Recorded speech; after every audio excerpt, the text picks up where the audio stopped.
Қайырлы күн, күндеріңіз сәтті өтсін. Бүгін сіздермен өте дәмді ыстық тағам, жасалуы оңай голубцы дайындайтын боламыз. Видеоны соңына дейін көруге кеңес беремін. Егер де видео ұнаған болса, комментарий, лайк басып қолдап қоюларыңызды сұраймын. Алда шығатын жаңа рецепттерді жіберіп алмас үшін каналға жазылып қойыңыздар. Ең алдымен салмасын дайындап аламыз. Бізде пияз, тартылған ет, сарымсақ және сәбіз барлығын майдалап көбіктеп турап алып, ыдысымызға саламыз. Дәміне қарай тұз, бұрышын қосамыз. Қалауларыңызға қарай кез келген салма түрін пайдалансаңыздар болады. Егер ұнататын болсаңыз, полугорки перец қоссаңыз да дәмі ерекше болып шығады. Барлығын араластырып алғаннан кейін үстіне 120 грамм күрішімізді қосамыз. Күрішімізді көп қоспаймыз. Бізде салмамыз ол кезде тығыз, сондай құрғақ болып қалады. Алдын ала жуып тазаланған болгар бұрышын алып, салмамызды ішіне салып шығамыз.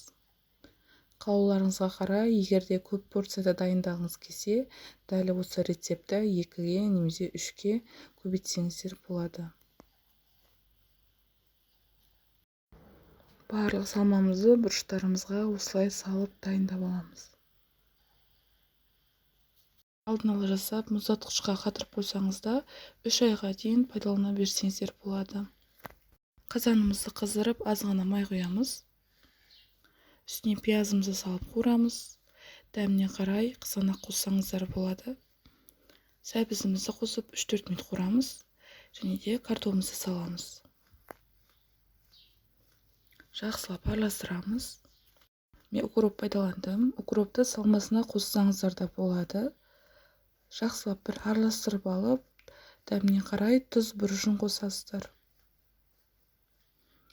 Және де біраз қасық томат қоссаңыздар болады.